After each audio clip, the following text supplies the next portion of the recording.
Hi everyone, कैसे हैं आप। मेरा नाम है Sunish and welcome back to my channel. Guys, जैसे ही नया साल आता है ना, हम सब अपने गोल्स को इस तरीके से सेट करने में लग जाते हैं कि जो हमने पिछले पिछले साल कमियां छोड़ी हैं वो आने वाले साल में हमारी कवर हो पाएँ। तो आज की जो वीडियो है वो इसी टॉपिक पर होने वाली है कि जब हम अपने रिजोल्यूशंस को सेट करेंगे तो उसको प्लान कैसे करना है, किन किन चीज़ों का अपने डेली रूटीन में ध्यान रखना है। पहला जो पॉइंट है वो है use your mornings to focus on yourself. जब हम मॉर्निंग में उठते हैं तो हम बहुत सारी एनर्जी के साथ उठते हैं और वो बहुत सारी एनर्जी हमारे सारे दिन के कामों में हमारी बहुत हेल्प करती है। अब वो हम पे डिपेंड करता है कि हम उस एनर्जी को किस तरीके से यूटिलाइज़ करते हैं। हम उठते ही फ़ोन अगर चेक करने लगे तो हमारी सारी एनर्जी उसी में ख़राब हो जाती है, क्योंकि जैसे ही हमने फ़ोन खोला, हमने मान लो इंस्टाग्राम ही हमारे आगे आ गया, हमने इंस्टाग्राम खोला, रील्स को स्क्रॉल करते गए एंड कब हमारी एनर्जी है वो इतनी डाउन होगी कि हमें खुद ही मतलब ऐसे थका थका सा फील हो रहा है। तो हमें क्या करना है कि अपनी मॉर्निंग्स को अपने रिजोल्यूशन में इस तरीके से सेट करना है कि हम अपने आप पर फोकस कर रहे हो, हम कुछ ऐसे काम कर रहे हो जिससे हमारी पर्सनल ग्रोथ हो रही हो। उसमें हम एक्सरसाइज कर सकते हैं, अगर आपके आसपास कोई जिम है तो आप जिम ज्वाइन कर सकते हैं, आप योगा कर सकते हैं, आप मेडिटेशन कर सकते हैं। उसके बाद जो नेक्स्ट पॉइंट आता है वो आता है eat a live frog before 10 AM। Guys, हम सबके पास है ना कुछ ऐसे डिफ़िकल्ट काम होते हैं जो हमारे सारे दिन में ज़रूर होते हैं, किसी के पास एक या दो तीन काम ज़रूर ऐसे होते हैं। तो हमें क्या करना है कि जो भी डिफ़िकल्ट काम है, मीन्स मान लीजिए आप स्टूडेंट हैं, आपको क्या करना है कि आप दो सब्जेक्ट पढ़ते हैं तो एक सब्जेक्ट आपका थोड़ा सा डिफ़िकल्ट मतलब आपको उसकी नॉलेज कम है। तो आपको क्या करना है कि सुबह सुबह आपको 10 बजे से पहले वो वाला जो सब्जेक्ट है ना वो कवर करना है, और उसके बाद जिसका आप में इंटरेस्ट है, जो सब्जेक्ट आपको पसंद है, आपको वो पढ़ना है। क्यों? क्योंकि अगर सुबह सुबह हम बहुत ज़्यादा एनर्जाइज होते हैं, तो अगर हम सुबह सुबह अपने उस काम को कर लेंगे जिसमें हमारे बहुत सारे एफर्ट्स लगते हैं, तो फिर आगे जो काम करेंगे ना उसमें हमारी इतनी एनर्जी वेस्ट नहीं होगी जितनी हमारे उस डिफ़िकल्ट काम में होने वाली थी। नेक्स्ट जो पॉइंट है that is follow the 80-20 rules and prioritise your task. हमारे 80% रिजल्ट है ना वो हमारे 20% काम से आते हैं और 20% रिजल्ट हमारे 80% काम से आते हैं। तो हमें वो काम करने चाहिए ना जिससे कि हम 20% काम करें और 80% रिजल्ट आ जाएं। तो हमारे पूरे दिन के शेड्यूल में 3 काम ज़रूर ऐसे होंगे जिसमें आपको लगेगा कि हाँ, ये मेरी लाइफ के इम्पॉर्टेंट काम है। मतलब चाहे वहाँ से आपका पैसा आना हो, मतलब आपकी जॉब है वहाँ से आपका चाहे पैसा आना हो, चाहे आप पढ़ रहे हो तो आपका कोई एग्ज़ाम क्लियर करना हो, तो कोई भी ऐसे 3 काम आपको प्रायोरिटाइज करने हैं जो सबसे इम्पॉर्टेंट हैं। वो हम सबकी लाइफ में अलग अलग हो सकते हैं, तो वो आपको अपने अकॉर्डिंग देखने हैं। तो अब हमें क्या करना है कि हमें 3 काम ऐसे ढूंढने हैं जो इम्पॉर्टेंट है और उनको प्रायोरिटी देनी है। उसके बाद जो 4th पॉइंट है वो है delegate, outsource and automate as soon as possible. मतलब कि हमें क्या करना है कि बहुत सारे काम हैं जो हम अकेले कर सकते हैं, लेकिन बहुत सारे ऐसे भी काम होते हैं जो हम अपने जो सराउंडिंग में जो लोग हैं उनकी हेल्प लेके करवा सकते हैं। तो हमें जो ऐसे काम हैं जो जिनको हम सिर्फ खुद कर सकते हैं ना, सिर्फ वही काम करने हैं। जो हम किसी दूसरे की हेल्प से कर सकते हैं, करवा सकते हैं किसी से, तो उन काम को हमें इतनी प्रायोरिटी नहीं देनी है। हमें ट्राई करना है कि चाहे हमें कोई काम ऐसा है जिसकी हमें पेमेंट करके हमें वो काम करवाना पड़ रहा है, तो आप उस काम को पेमेंट करके भी करवाइए। क्योंकि गाइस, टाइम एक ऐसी इंपॉर्टेंट चीज़ है जो पैसे से भी इम्पॉर्टेंट है, क्योंकि टाइम को हम पैसे से भी नहीं खरीद सकते। तो आप उस टाइम में कुछ ऐसा काम कर सकते हैं जिससे आपका बहुत सारा जो पैसा है वो वहाँ से आ सकता है। तो ये आप अपने अकॉर्डिंग कर सकते हैं। जैसे एग्जाम्पल के लिए कि मान लो आपको अपना रूम ही ऑर्गेनाइज करना है।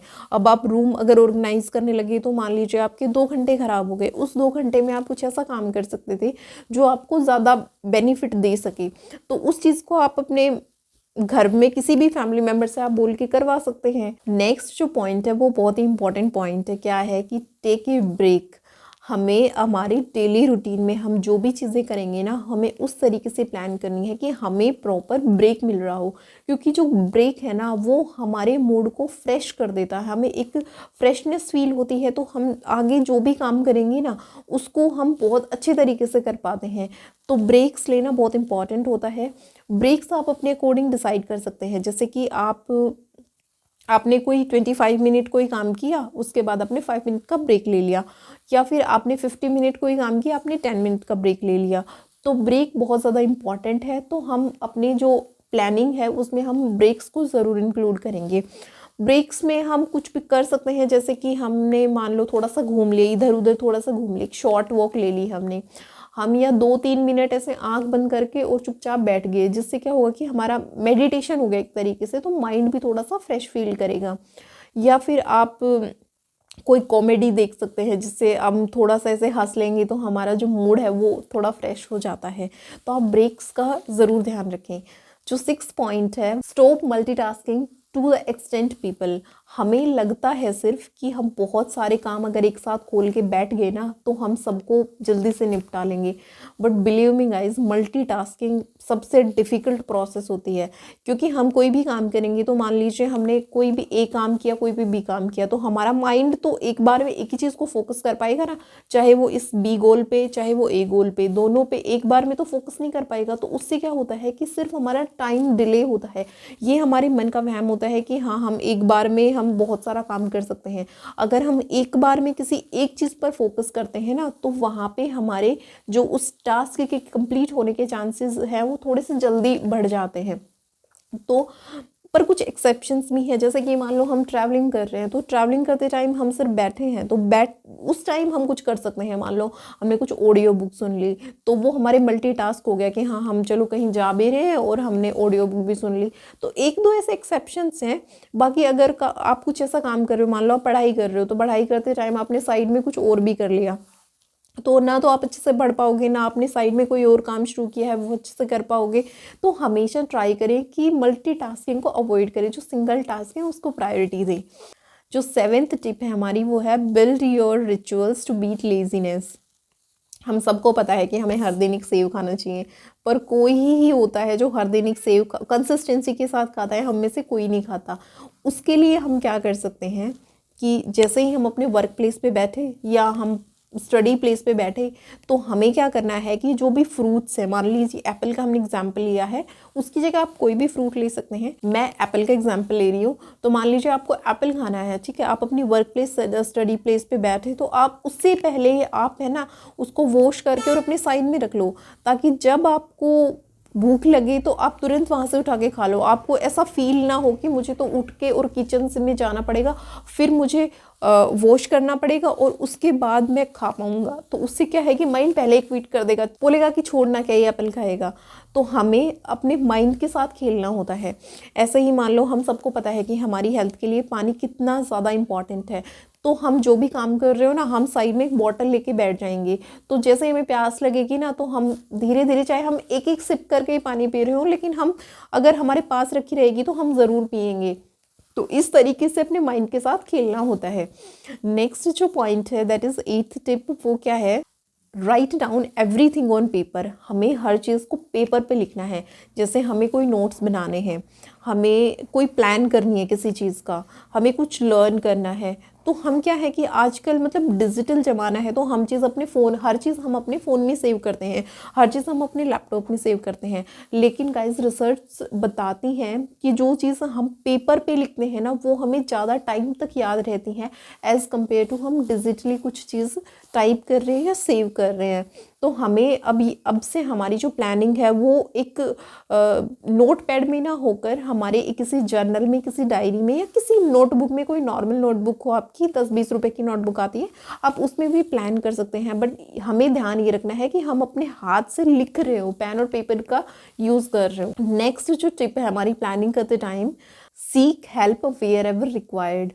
अगर आपके पास कुछ ऐसा टैलेंट है या कोई भी ऐसी चीज़ है जिससे किसी दूसरे ने आपसे हेल्प मांगी और आप उसकी हेल्प कर सकते हो, तो हमें ये चीज़ अच्छे से अप्लाई करनी है कि हम उस इंसान की हेल्प कर रहे हो। क्योंकि जब हम हेल्प करते हैं ना, तो सिर्फ सामने वाले को अच्छा फील नहीं होता, हमें खुद भी मतलब एक इंटरनल सेटिस्फेक्शन आती है, एक अंदरूनी खुशी आती है। तो हमें ये चीज़ और ऐड करनी है कि हम किसी की हेल्प कर रहे हो। जो 10th और लास्ट टिप है वो है अवॉइड और रिमूव डिस्ट्रैक्शंस। जैसे ही हम पढ़ने बैठे, कोई नोटिफिकेशन आ गया फ़ोन में, हमने क्या देखा कि हम अपनी पढ़ाई को छोड़कर और हम नोटिफिकेशन देखने बैठे थे, किसका आया था और हम फ़ोन में ही लग गए और कब आधा घंटा चला गया हमें पता ही नहीं चला। तो इसका एक अच्छा जो तरीका है वो मैं आपके साथ शेयर करना चाहूँगी कि आप नोटिफिकेशन अगर ऑफ़ करके रखते हो ना, तो नोटिफिकेशन ऑफ़ करने के बाद भी हमारा जो माइंड है ना वो बार बार उस फ़ोन की तरफ भागता है, वो फ़ोन में हमें बुला रहा होता है। हम अगर नोटिफिकेशन भी ऑफ़ कर देते हैं ना, तो नोटिफिकेशन ऑफ़ करने के बाद भी अगर फ़ोन हमारे पास में है ना, तो हम उसको ज़रूर खोल के देखते हैं। तो हमें ट्राई करना है कि जब हम कोई काम कर रहे हो, कोई ऐसा इंपॉर्टेंट काम जिसमें हमें बिल्कुल कोई डिस्ट्रैक्शंस नहीं चाहिए, तो हम उस फ़ोन को अपने घर के किसी ऐसे कोने में जाकर रखेंगे जिसमें हमें बहुत आलस आता है, ऑफ़ करके और फिर रखेंगे। तो हमारा माइंड है ना वो पहले ही क्विट कर देगा कि क्या ही इतनी दूर उठ के जाएगा, फिर फ़ोन खोलेगा। तो उससे हमारे जो बार बार डिस्ट्रैक्शंस के जो चांसेस हैं ना वो बढ़ जाते हैं। तो हमें ट्राई ये वाला मेथड आप अपना सकते हैं। बाकी अगर आप इतने कैपेबल हैं कि आप नोटिफिकेशन ऑफ करने के बाद आप रुक सकते हैं, तो आप अपने फ़ोन को साइड में भी रख सकते हैं। सो गाइज़, ये कुछ टिप्स थी जो आप अपने रेजोल्यूशन के टाइम पर इनको ध्यान रखते हुए आप प्लान कर सकते हैं। डेफिनेटली आपको बहुत बेटर रिजल्ट मिलेंगे। सो अगर आपको वीडियो पसंद आई हो तो प्लीज़ लाइक करना। अगर आप चैनल पर पहली बार आए हैं तो चैनल को सब्सक्राइब करना। मिलते हैं एक नए टॉपिक के साथ नई वीडियो में, तब तक के लिए सी यू सून, बाय।